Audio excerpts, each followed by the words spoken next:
Coming up next on Another View, it's the Another View Poetry Slam. We have in our studio 3 nationally accomplished African-American poets, Tim Seibles, Remica Bingham, and Godchild. They are award-winning artists, and they use poetry and spoken word to express life, love, sex, revolution, peace, joy, sorrow, beauty, and hope. We'll talk with them about their talent, their message, and then we'll hear their works delivered by the poets themselves. A very special Another View program on poetry is next, right after this news from NPR.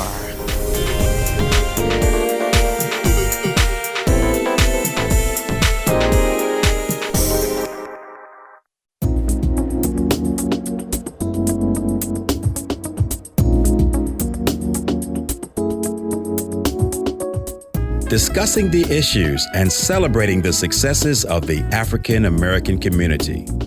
This is Another View.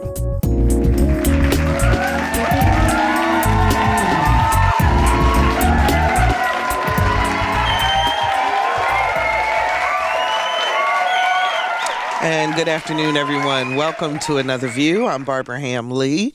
So early one morning, I go to my favorite coffee spot, and I see this man I know named Tim Seibles. And I mentally make a note that I really should ask him to be on Another View. After all, he is a National Book Awards finalist for his latest collection called Fast Animal. And I've heard him read some of his work in the past, and I thought he'd really be a good guest on the show. So I'm thinking all this while I'm ordering my coffee. And then we speak, and I leave, and I don't ask him. And then all of a sudden, he comes out of the restaurant, and he comes by my car, and he says, "You know, I've been meaning to talk to you about Another View." So clearly we were on the same page. Then we decided, well, first of all, we invited Tim to come. And hi, Tim, how are you? We're so happy that you're on the show today. I'm delighted, Barbara. And then we decided to invite some other African-American poets to join Tim today. They are Remica Bingham, an award-winning writer herself, and her latest book is called What We Ask of Flesh. Hi, Remica. Hey, how are you? Great. Thank you. And Godchild, an award-winning spoken word artist from right here in Norfolk, who has traveled the East Coast in search of crowds, inspiration, and new places to share his body of work. How you doing, Godchild? I'm wonderful. How are you? That's good. I'm fine.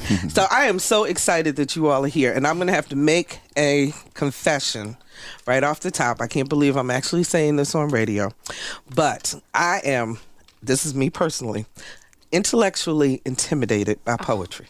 Now, and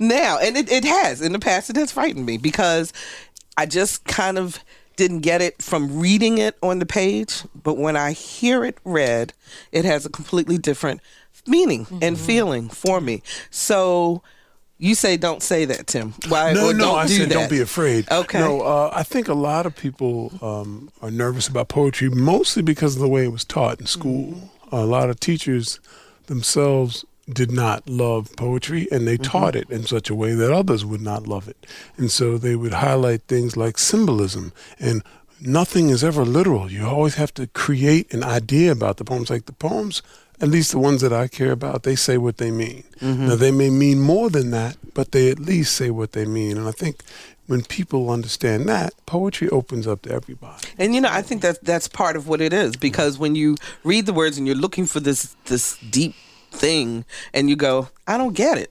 and you see other people saying, I get it. Why poetry, Remica, as opposed to any other form of writing? That's a great question. I think for some of the reasons that Tim just pointed out, for me, it's very direct. Especially the contemporary poets that I came to love really spoke to some of my experiences or some of the experiences of people around me. It's one of the only art forms where you can have information about what's going on around you in the moment. So these snapshots, these bite-sized photographs, these images of something that happens in the moment. And I was always desperately interested in the way that words can capture and convey how others feel, how others see things. And that's what poetry does for me. It kind of conveys what I'm seeing in the exact moment in the way that I try to process that. Godchild, spoken word is poetry. Yes. It's always see it as because I started out rapping. I've been rapping since I was like 9 years old, and poetry was always there. But it's like a kind of like a hybrid. I was going to ask you, because we had this discussion in our production meeting. What is the difference between rap, hip hop, and spoken word? Well, rap is an expression of hip hop. One of the many elements. Hip hop is a culture, and you said the last one and how that relates to spoken word. What's the difference? I say it's the expression and the culture at the same time. It's like the MC is like the mouthpiece of hip hop, and like now it's like it's so misplaced now, because you don't get people that really get into the art of rhyming, of lyrics, because I wanted people to hear my words, so the beat kind of got in the way for me. So I would go. So it is spoken word is without music. Yes. And it is the words and it is the rhythm of the words that you use and how you say. That's what rap is. Rap is rhythm and poetry. R-A-P. It's rhythm and poetry. It's mixed together. Rap, because any art done vocally always starts with poetry. Anything. So why poetry for you? Why spoken word? I just saw the impact. I was rapping for years, and then I would write poetry from time to time, never looking at it like all through high school, winning writing contests, stuff like that, not even seeing it as, I just got that assignment done. But it was like I wrote something for my mother and my father, like for New Year's, like a Kwanzaa gift or something, and my mom, I just wrote it while I was at work, it was nice, and my mom called me crying. Because how it affected her. And then my father, he just came up to me. He didn't say a word. He just came up to me and just hugged me. I was just like, because I gave both of them a copy. And now to this day, I read that poem and I'm like, wow, I wrote that? So the impact, I saw it. And the message is not, for me, it's through me. Wow. That's how I see it with poetry. 440-2665 or 1-800-940-2240. Call us. We're talking about poetry, specifically African-American poetry today on Another View. And I found out, Tim, unbeknownst to me, that this is National Poetry Month when we set this date. Amen. I thought that's why you did it. But there we go. Yeah, I thought that's why you did it. I thought, she's right in the month. Nice. See, I learned. That's the out. one thing I love about this show, because I learned just like my audience learns. You're listening to an encore edition of Another View. Please hold your calls. When did you start writing, Tim? Well, I always liked to write. Even when I was a little boy, I liked to write, but mostly I was writing stories, little stories, crazy stories about invasions from other planets and stuff like that. It's true. It's real. I still have those little notebooks. Nice. And so that was, so I thought, in addition to being a professional football player, that I would be a novelist. That's what I thought. If you'd asked me when I was 15 what I was going to do, I'd have said, I'm going to play football and then write novels in the off season, which made sense to me, but I realized it's kind of crazy. But in college, I took a workshop that was half fiction and half poetry, and I went in there thinking, well, I really like the stories, but the poetry thing, after that was it. I heard what poetry could do, and I thought, okay, that's it. I'm on. And so I was about 19. And that's when you'd made the decision you would do that full thought time. I wanted to be a poet. Well, Wow. I mean, full time. I had to have a job, But but that was what I was going to be doing with a lot of my free time, was trying to figure out how to write poems, how to make them snap. So your latest book is called Fast Animals. Yes, indeed. You want to read something for us? Oh, sure, absolutely. I'll read something. Okay, I'm trying not to read something too long. Okay, that's fine. All That's right. fine. Okay. That's fine. All right. This is called Dolores Jeps, and Dolores Jeps was a girl that many of the fellas in my neighborhood had like wild crushes on. She was just overly fine, and Overly fine. and so I make one mention of a friend of mine in this poem. His name is Terry. Otherwise, I think everything is clear. Dolores Jeps. It seems insane now, but she'd be standing soaked in school day morning light, her loose leaf notebook flickering at the bus stop, and we almost trembled at the thought of her mouth filled for a moment with both of our short names. I don't know what we saw when we saw her face, but at 15 there's so much to believe in, that a girl with sunset in her eyes with a kind smile and a bright blue miniskirt softly shading her bare thighs, really could be the goddess. Even the gloss on her lips sighed, "Kiss me, and you'll never do homework again." Some Saturdays, my ace, Terry, would say, "Guess who was buying T-berry gum in the drugstore on Stinton?" And I could see the sweet epiphany still stunning his eyes. And I knew that he knew, that I knew, he knew, I knew.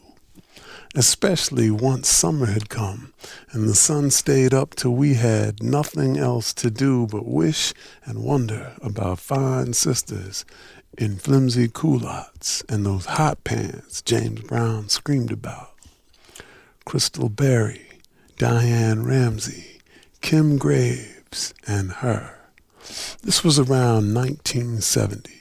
Vietnam to the left of us, black Muslims to the right, big afros all over my Philadelphia.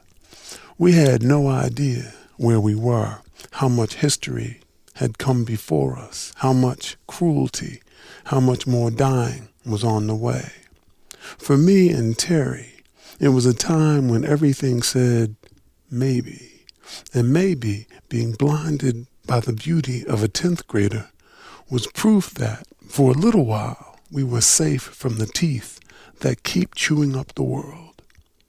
I'd like to commend my parents for keeping calm, for not quitting their jobs or grabbing guns, and for never letting up about the amazing, quote, "so many doors open to good students," unquote. I wish I had kissed Dolores Jeps. I wish I could have some small memory of her warm and spicy mouth to wrap these hungry words around. I would like to have danced with her, to have slow cooked to a slow song in her sleek toffee arms, her body balanced between the Temptations' 5 voices and me, a boy anointed with puberty, a kid with a B average and a cool best friend. I don't think I've ever understood how lonely I am, but I was closer to it at 15 because I didn't know anything. My heart so near the surface of my skin, I could have moved it with my hand. Wow. Wow. Didn't it just transport you right back?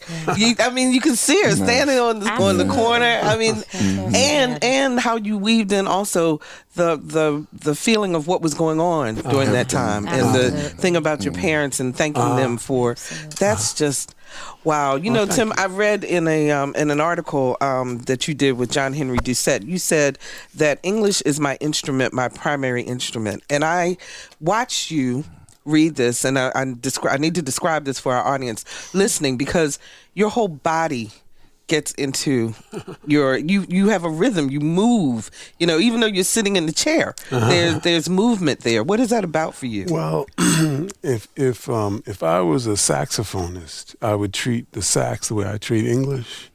I mean, the words are notes, it's the same principle, and so you very rarely see sax players standing like a statue. It's like a statue, And so because the music becomes part of your body, it becomes your body is part of the instrument, And so when I think about English, it's the same way. When I construct a poem, when I build, poem line by line and word by word, to me it's a kind of singing, and singing necessarily is rhythmic. And if I sing, I'm using my body, and so reading for me is the same. When you write, do you search for a word? How do I want to say this? Do you look for words that rhyme? Sometimes they rhyme, sometimes they don't. Most of yours don't, as a matter of fact. I'm a free verse writer for the most part. But do you find yourself looking up words or saying, I'd rather use, do you keep the thesaurus right No. beside you? I mean, or does it all just come from inside? After a while, I think if you read a lot and you work with words a lot, you just have a pretty substantial working vocabulary in your head. You know what I mean? And so for the most part, when I'm doing word searches, I'm doing them in my head. So, for example, if I had some rough drafts with me, you'd see, like, I'll have a word in a poem that I'm working on, I'll circle it, and then I'll write 5 or 6 words next to it that I think mean something similar but may sound differently or have different connotations. So if I'm stuck on a word, I'll work that way. But for the most part, it's all out of my head. Now, if I'm doing something like more risky with the definition, I will look it up and make sure I'm not overstepping the real possibilities of the word. But other than that, it's mostly in my skull at this point. I mean, I've lived a long time, read a lot of poems, and so I have lots of words in my head. So I don't need to add anything else right now, I don't suppose. Remica, is it the same? You're a little bit younger than Tim. We can say that. I guess so. But you have those words in your head also? What are your tools, I guess is what I'm asking. Absolutely, but that was such an interesting question. It has nothing to do with age, fine sir. But I am a little more tied to, when you say that, I mean, I really, as a kid, I loved the dictionary. Like, I read it like it was a book. I would go through and say, like it was a novel. I would say, okay, today, A through J. And I would look for words that I didn't know. And even today, my kids hate to see me coming for homework because I'm like, let's get the dictionary and the thesaurus. So I do use the thesaurus and the dictionary quite a bit, but mostly for the same reasons that Tim is saying. I'm looking for connotation in a word as much as I'm looking for meaning. So my first draft, I think of myself as kind of a lightning strike writer. I write immediately what comes. But in revision, and I am a strident revisionist, I probably do maybe 20, 30 revisions So of when each do you poem. say, okay, this is it? What is there something that feels in your gut that you say, okay, that's it? Is that? Absolutely. When I have said what I'm trying to say in the best possible way that I can in that moment. Now, I recognize that in 5 years, I should be a better wordsmith and I should be able to write a better poem. But in that moment, if I say, all right, this is as close as I can possibly get to what I'm trying to convey in this moment, then I'm fine. I let the poem go. And that takes longer than, that sometimes takes longer than others depending on the Okay, poem. so your latest book is, thank you, What We Ask of Flesh. And can you read us a poem? Sure. The book is all about flesh and spirit, and it starts with a lot of biblical poems, but at the end it goes back to me and kind of how we transition and make these segues between our fleshly lives and beyond that. Okay. This is Will and Testament. Strip the pictures from the walls. Send these with me. I won't be able to open my eyes if they are sewn shut, but I may be able to feel, to patch the decomposing pieces when I am called to wake. Cremate me. Do it quickly, without fanfare, unless this troubles my mother. If she can't stand the thought of not seeing me slick and stiff in a prettied up box, give her what she wants. Even in death, there are sacrifices. If there is marching down to the family plot, I'd like to be with Grandmama, near Granddaddy, at the edge of the cemetery by the highway off Grace Street. As good a place as any to lie. Once my uncle has spun a seasoned prayer, I want the road trod back with bomba and brass, percussion and pyre. Trust the wind to wind up bodies and hands to spark fire. Send up celebration, marching song wide with arc and bellow, feathered hats lifted, handkerchiefs waving, then cast away. A bitter-sweet opus, clamor and revelry, carrying me from the long road of this boneyard city, past Mama, past Grace, on through to any other side. Oh, that was beautiful. You're going to make me cry. Oh, my gosh. Thank you. Yeah. That was beautiful. Really nice. Oh, thank you so much. Oh, and Thank you so again, much. I watch you. I watch your body language. I watch your eyes close. Some of that probably comes from this joke. Yeah, from learning from Tim Seibles, because you were one of his students, right? And also, it is about the way you inhabit what you consider your tool. And I think we all do that. We're all really we're big gesturers. And I think for me, the readers and the poets that I admire the most, the work is as physical and emotional off the page as it is on the page. So that's why I think maybe, we're so strident about really moving the words through us physically.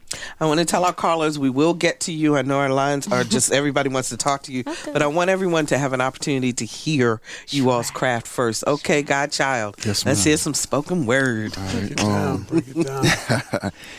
This piece I wrote not too long ago. I was in started it when I was in California with the Hampton Roads Youth Poets and doing our competition, and just being around all those young poets like all that week. It was just like it just came out one day. I just started on like 5 different pieces and finished like 4 of them. Still got to finish that last one, but this one keeps coming to mind. And it's called Talk on Water. And it's just losing yourself in what you love doing, no matter what it is. So from my lane, it's this.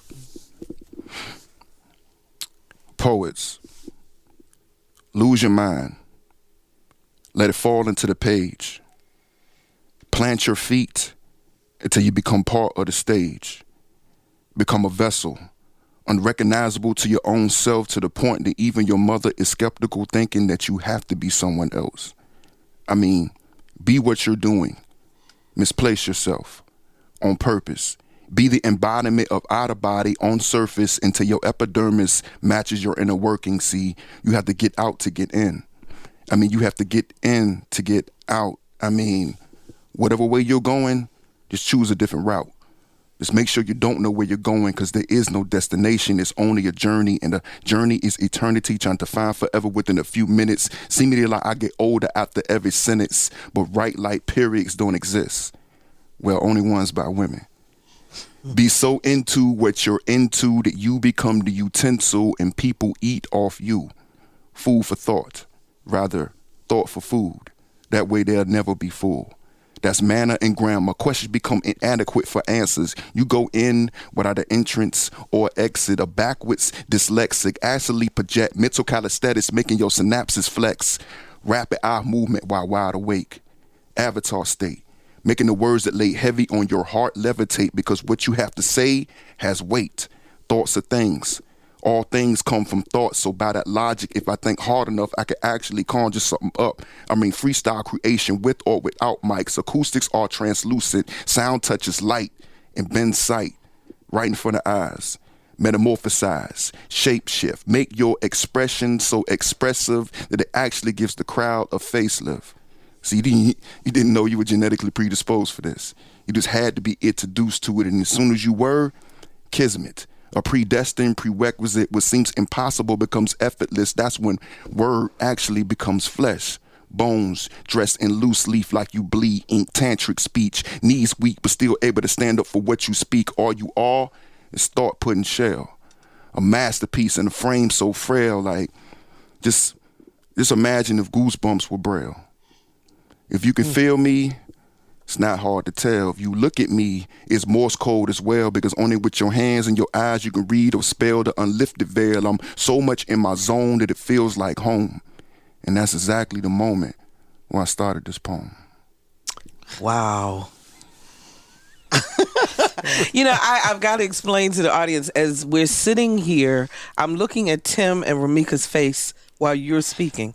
Tim, what were you thinking? Oh, well, I'll try and keep it simple. I'll try and keep it simple.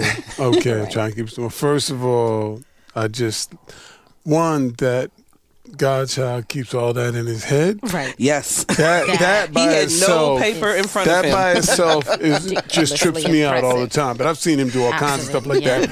That's one thing. But then the second thing, of course, was the grace of the sentences themselves. Mm-hmm. What he's saying. I mean, just laying it down. And just a way that I would love to be able to, but I do not have that particular talent. So I just think, man, that's what I was smiling because I thought, What were you thinking, Remica? I got stuck on the line. Manner is grammar. That was fierce. I mean, and so I just. And see, the one for me was Goosebumps is Grail. Right. That came later.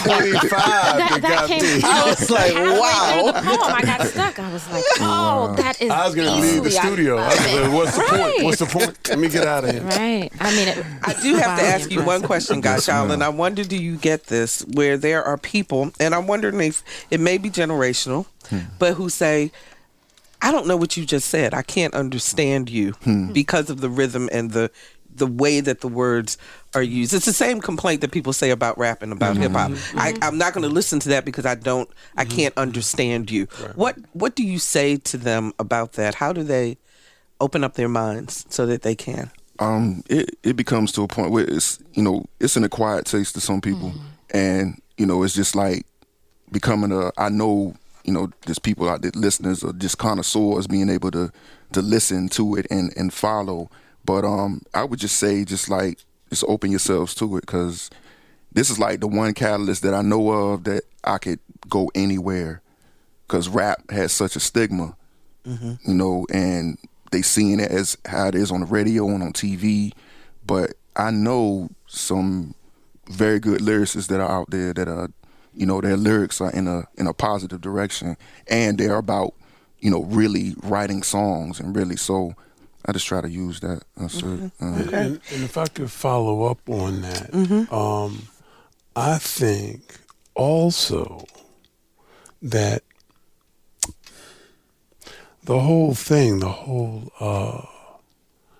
world of, the thing that's cool about what he's doing is that since he's drawing on both the hip-hop culture as well as poetry, it's like there's a whole realm, this is maybe slightly off the subject, there's a whole realm of people who can only hear what you're doing, right? Who can't hear what I'm trying to do. That's right. And it reaches so many people, and it's somebody who's like, yo, I don't like poetry, but I like what you do. But I like what you do. I'm like, come on, man. But And you have to true. realize generationally that's something that they're going to gravitate to. We're a fast paced, and I say we, meaning Godchild and I, and then those younger than us, those who were born of and in the hip hop cultural movement. We're a fast moving, fast listening, and really, everybody talks about the short attention span, but that's the way that you keep our attention. So you have to not only work well with words, the word play, right, which he does all the time, which is what catches our ear.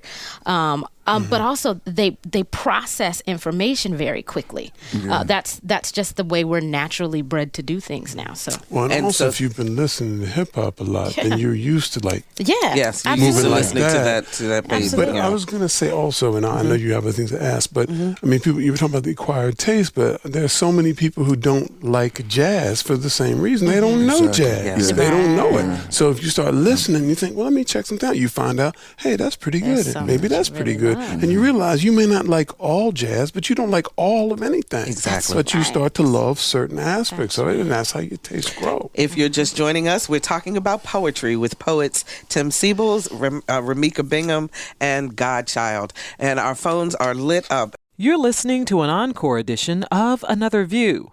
Please hold your calls. Nehemiah joins us from Newport News. Hi, Nehemiah. You're on the air. Hello. How are you? Doing good. What's your question? Yeah, my question was, I guess, geared towards Godchild. Okay. I myself am a fan of old school hip hop and R&B. In particular, I find Tribe Called Quest and Big Will Planet, still to this day very, very fun to listen to. I just kind of want to know why has the hip hop culture and the rap culture gravitated towards more demoralizing and futile lyrics. That really don't represent the vast majority of people of color. Okay, let's let him answer. And thanks for the call, Nehemiah. Go ahead. I just was just having a conversation online about this the other day. It's the companies. You think it's the commercialization of the industry? It's the companies. Because real hip hop is still out there. It's just how it's presented now, and this is not hip hop. This is foolery. tomfoolery, if you will. And is that because you say the message has changed? It's the nature message. of the message. It's I would say it's more like psychological warfare. You know, because you hear these repeated messages. I was talking to some young men at a Boys and Girls Club, and we just went through like a radio stations. I'm not gonna say a radio stations like early morning programming, and it was all different songs, all different artists, but the same content. It's about spending money frivolously, promiscuity, violence against each other, like just over and over and over again. And like, you keep hearing stuff like that, mantras like that to a beat, that gets in your head. Even if you don't like the song, you ever broke out and just start singing a song you don't even like? Because you keep hearing that beat in your head. Over and over again in all these different forms. So, that adds on, because when I was coming up with hip hop, like he was saying, those groups right there are real positive. I remember Public Enemy was like #1 Billboard Top 40, and these are cats that had beef with the government. They had beef with, the media. They had real, and they had messages. And then I had NWA on the other side. So it was just like, I had balance. I had both. Even with some of the stuff that NWA did, it was some of the lyrics were still, them cats was actually good at what they were doing. These cats are nowhere near. I sound like an old man right there talking about hip hop, and I feel like that. And I never thought I would be like that. To be, hey, I'm just let them do their thing. This is the next generation. This is how it's supposed to be. But nah, that's garbage. Okay, Remica joins us from Hampton. Hi, Remica, you're on the air. Hello, you're on the air. LaKenya, I think is the name. Is it LaKenya? I am so sorry, LaKenya. Hi. Actually, I'm a former student of Tim Seibles, great admirer of poetry, and I'm glad that y'all are having this show. Thank you. My question is, after listening to what was said, why do y'all think that poetry gets the least recognition of other genres, and what is it that we can do to change that? Okay, go ahead. I was going to say, I think part of what we're doing right now on Barbara's show is part of how we change it. We let people know this is poetry, because a lot of people gave up on poetry in high school or junior high school, and they closed the book. I tell you what it was for me, haiku. Right. Well, but haiku, if you once you study it, I won't go long to it. It's beautiful and clear and powerful. And that's another story, though. We won't get into it. It is another story, but it went right. But that's the thing. But that's what happens. And if a teacher really knows what he or she is doing, you would never have felt that way about haiku. But so many people teach who don't themselves love the words. They don't. And I don't want to get on the high horse, but I taught English in high school for a long time, and I met English teachers who were just, it was a job. They weren't in love with words. They weren't in love with poetry. They weren't in love with it. And so that's part of what we're trying to do by having people hear us, is to recognize that poetry is relevant. And poetry's popularity has grown quite a bit. This is a golden age. Is it the resurgence now? Because of spoken word. Partly. And also partly because, the MFA programs generating a more interest in a reading public for poetry. But yeah, I'm very excited about where poetry's headed, actually. Remica, you want to respond to that also? I agree with Tim. The more that we talk about poetry and the more that you expose, especially young people, to the vast arena that is poetry. All of our work is very different, even with just 3 poets in this room. So imagine if you're looking at not only contemporary poets, but poetry through time. There is so much. I tell my students all the time, if you are thinking about it, that somebody has already written a poem to speak to that experience. You, however, can write a poem to speak to your own experience. But there's absolutely it's such a vast genre. There's so many different people doing it in a million different ways. So you just have to find your entry point into it. Best way to do that, expose people to it. Don't be afraid of it. You're listening to an encore edition of Another View. We're talking about African American poetry, and we have Sansaray calling from Norfolk. Hi, Sansaray, you're on the air. Hi. I wanted to say hi to Remica and tell her that I love her. I love you too. This is my daughter. Hi, baby. Here's Michael. Okay. Hi, boo. Do you have a question about poems? Nope, just wanted to say we love you. We love you too. See, this is what you do. You get your children to call in to the radio show. I hope the house is clean. Love you. Love you. Bye. Thank you all for calling. We appreciate that. Well, at least we know they're listening. We know we got 2 people listening, right? Sweet kids. They haven't been badgered enough with this poetry stuff yet. They're still on board. Now, do you have a little poet, an emerging poet in your home? Can you tell? I have little readers in my home, and that's what I'm really excited about. Their father and I are insistent on making our house a reading household. So whatever they love, my daughter actually introduced me to a fantastic fiction writer, Christopher Paul Curtis, who writes for, young African American kids. And I read a lot of YA fiction, and we read poems. And the only poems that they're really fascinated with right now are the poems about them that'll be in the next book. So they're like, are we famous yet? Wow. What happened? Did you read the poem about me? My son he asked me the other day, you're still talking about that Well We Ask a Flesh book? I'm not in that. So. You're listening to an encore edition of Another View. Please hold your calls. Vicki joins us from Virginia Beach. Hi, Vicki. You're on the air. Good afternoon. Thanks for taking my call. A couple of questions. One, with regard to music, Barbara, you were stating that, as you're watching the poets, you can see their body movement. And, there are a lot of times when you go to settings, you will hear music behind the poet. Does that ever distract you, or do you prefer to have music behind you? And then the second question is, when does a poem not become a poem anymore? When you just start writing and it becomes so much, does it turn into, do you call it then a paper? Because it's not what we think of poems as being short or shorter. That's an interesting question, Vicki. Thanks so much for that. Yeah. Lastly, if you get a chance, and I want to send you the link, check out a poem called "I Will Wait for You" by Janelle, which is really interesting because that poem is really great for single women. So thank you for the time, and I'll take my responses off the air. Thank you, Vicki, for the phone call. Well, okay, Tim. I performed when I lived in Texas. There were 3 dudes I used to perform with all the time. One guy was on stand-up bass, another brother played trumpet, and I had a percussionist. And that was one way of getting into a certain place with poetry. But the vast majority... That was kind of like the beatnik thing? Well, was that it, or it's a little different than that? Maybe. The beats were more like, they were improvisational poets. They would just say, play something, and then they just go. They just go. I've never done that. I don't have the courage to do that. I think I'd make some pretty bad choices.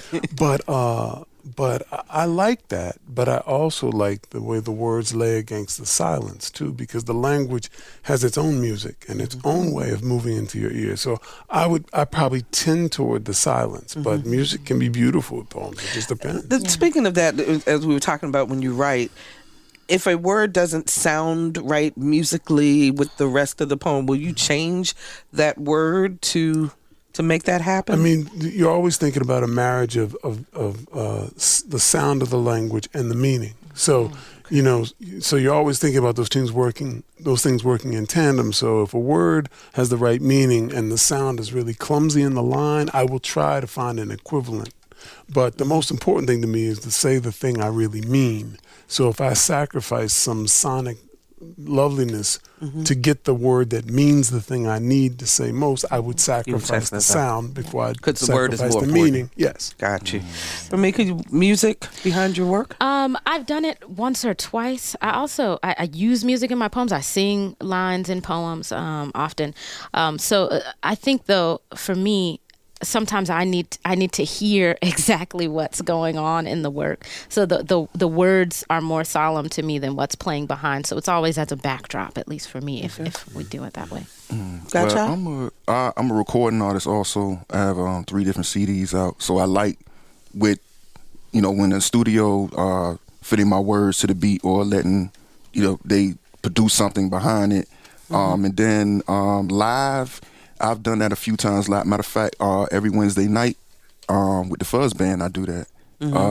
They'll play a beat while I'm behind the keyboard player. He'll just start. So does he follow you as you start your spoken word? Well, we kind of got like this kind of like thing where he'll play this certain groove, and I'll just I'll just go into it, and the rest of the band just adds on to it. And that's an open mic I do every Wednesday night. Oh, okay. Fuzzy Wednesdays. And where is that? It's at the Palace on Plume.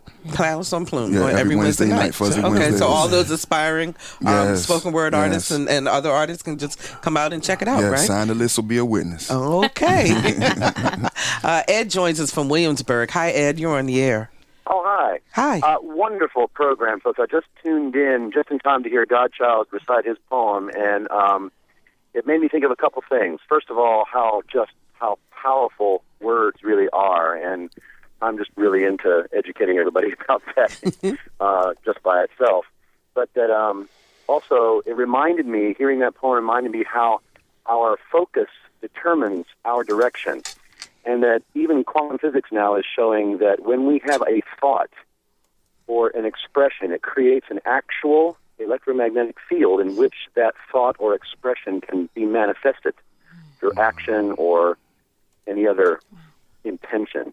So I just wanted to bring that out. I'm learning a lot about that, and poetry seems to be a wonderful vehicle for, creating an idea and a thought which creates a field for that to actually take place. So how it affects our consciousness and our world. It's just a powerful thing. So I really appreciate what you all are doing and making sure people hear this. Thank you, Ed, so much for that call. Yes. Godchild, you want to respond? That's what the poem was, mostly about, was just, embodying, what you're doing and get lost in it. Sometimes I'll do a set, say it's like 5 poems, and I forget number 2 and 3. Like I forget the poem. Like what poem did I just do? Like I'm so gone off of you're what I'm so doing in the moment. Because you do a repetitive physical motion over and over. Like talking is a physical motion. So it's like if I said this poem like 100 times, and it's like I'm just saying it, and it just like my mind just goes somewhere else. I'm thinking I'm totally gone, and all of a sudden I'm finished, and the crowd clap. What happened? Oh man! Wow! Okay. Oh my goodness! And that's what I was saying with that type piece. Like I love that poem. Right. We only have a little while left, and I want to leave time for you guys to read another poem. So let's see if we can get through these calls. Jennifer joins us from Williamsburg. Hi, Jennifer. You're on the air. Hi. Hi. I just wanted to make a comment. I used to teach in high school, and one of the things that I used to try to do was play music in between class, or have the kids have something to listen to when they're walking into the classroom, exposed to different things. And one of the things I never had was poetry on audio, like you could buy music. And I was wondering if your guests have ever thought of just funneling that directly into the educational system, because teachers are hungering and thirsting for things for their students to listen to. Okay, all 3 of them are nodding their heads, so I'm going to get a response from each of them. I'm going to start with you, Remica. I think there are some things. I also, I play poems and poets reading their poetry for my class the same way that I play music. One of the books that I sent over for you, Barbara, is put together by Nikki Giovanni. It's 100 best African American poems. The 100 best African American poems, and Miss Remica Bingham is included in this book. Thank you. Thank you very much. Thank you. But there's also a CD. Stop. There's also a CD that's included in that book, and then there are also other CDs. There's a fantastic CD that my girlfriend Matilda Cox at Princess Perry and I, all writers in the area, we used to play this CD of Martina Spada reading his poems, like it was music when we were on road trips. So there are different things available for you if you're interested in playing poems for your students as well. Okay, Tim? Oh yeah, I think it's really an important thing. I want to record some stuff. In fact, I just think for a lot of people, hearing a poem is the first way to reach them. And reading, some people love to read and they're right there, but hearing really is an important way of introducing young people or not so young people to poetry. He said that for my benefit.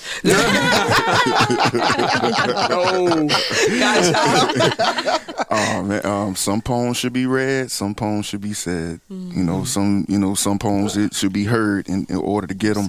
But it's plenty of recording artists like myself that have to play the tracks like over and over. I work with Had the Rose U poets, and they have a a whole CD out, mixtape, with all young poets up there doing their thing. It's an incredible album. Ma'am, you can go to www.twpthemovement.org. Yeah, and we're going to talk about something else that they have coming up soon in just a little while in the show. Let's take our last call. Dave is calling us from Suffolk. Hi, Dave. You're on the air. Hi, I'm glad to hear Godchild and the others out there, and I think maybe WHRO could maybe make it a regular thing. That'd be great. Dave. Thanks for the call, Dave. We appreciate that. So I want to ask each of you to perform another or read another poem for us. And Godchild, I think I'm going to start with you this time. Is that cool? Oh, that's wonderful. And I'm going to ask Lisa to tell us how much time we have left so you guys can kind of pick out lengthwise. We got about 5 minutes left, so got to do something quick so all three of us can get in.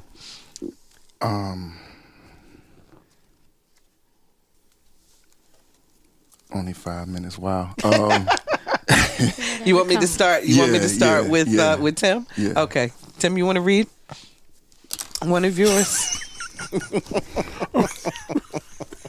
Okay, let me read. I'll read a short poem. Y'all are tripping. I'm sorry. I apologize. That wasn't right. I'll read this poem. It's a meditation. Okay. And it's just called Edge. Edge. Traffic. Solitude. The city.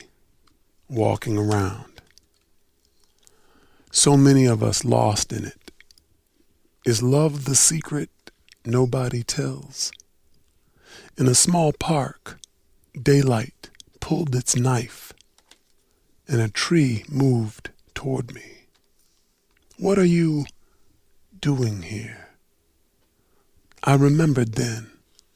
I lit my eyes, which had gone out. Wow. You know, sometimes when you read, you're just speechless because you just have to take a moment to just kind of absorb it. Yeah, he cheats too because he has that voice. You know, So- and that's That's my mom and dad's voice. I don't have any power. Remica, you want to read one? Bring my lady We got around about him. 4 minutes. 4 minutes left, so let's go. I'll read something really short from my first book conversion. I had just moved here. I'm from Phoenix originally, so this is something that happened to me spending time on the beach. Visions of the Messiah on Virginia Beach. Dreadlocked and beaming, he reminded me of Jesus, fingering the heel and arch of a new disciple. When I lifted my sandy foot onto his thigh and he began cleaning it with a sun-drenched towel, sliding his lips past the weak flesh behind my knee, he christened my calf, then gave a nod to Lazarus, his friend with cornrows and a boogie board who rose to spread the word. Wow. Go to the beach. I go to the beach. Sometime. I tell you what, I have to tell you that at least my producer was going, oh my goodness, she's fanning herself. That's right. That was nice. That was nice. That was beautiful. Thank you. Nice. Okay, Godchild. Since you said something about haikus, Okay. I have a haiku for you. Okay. Oh boy. And I love haiku. This is my first form I ever wrote with. So, love at first sight, like I never used my eyes until I saw you. Wow, that was gorgeous. I got that one. There it is. I got that one. That was Good stuff. perfect. That's right. Yeah. And thank you. Revelation. go. Yes, sir. Wow. Yes, sir. And confirmation. Oh my That's goodness. right. That is incredible. If there was one thing that you all could tell people about either your work or about the genre or about poetry, what would it be? Tim, I'm going to start with you. Right. Well, I would just say I would just like to see people, all colors, everywhere, think very seriously about the possibilities of words. I mean, we live with language all the time, and we take it for granted. But as you've heard from my companions, language is magic. It's a means of conjuring. And I think when we embrace that, it changes the way we live. That Remica? Absolutely. I mean, I completely agree. And also, I started writing poems when I was really young, maybe in the 5th grade, but it is the only thing that I found that helps me pinpoint emotion. And I write poems to question, not necessarily to answer. But if something is plaguing you, if you are not sure how to make your way through it emotionally, poetry might be a good art form for you to start thinking about using as a way to process that, if merely for yourself. But otherwise, reading other people's poems helps you process the world in the same way. Gotcha. To take a quote from one of my favorite poets, got his book, and he wrote in it, and it's keep the torch lit. Mm-hmm. Tim Seibles told me that. I've been doing that ever since, just being a herald for my cause and going where poetry isn't, recruiting, getting them, letting them know that, express yourself, even if it's through this, if it's through anything, but get out there and do it. Please keep the torch lit for other people that's coming in. You all, thank you so very much. Thank you. And we will be right back. With my power, this is what Nas is about, brothers. The time is now. All I need is one mic. All I need is one mic. That's all I need. All I need is one mic. All I need is one mic. Welcome back. Time now for things to view and do in Hampton Roads. You will be my Saturday love. The Virginia Minority Supplier Development Council is holding a business opportunity fair. The event will host various national speakers and give attendees access to vendors. The fair is on July 10th from 8 a.m. until 10 p.m. at Christopher Newport University. Call 804-788-6490 for more information.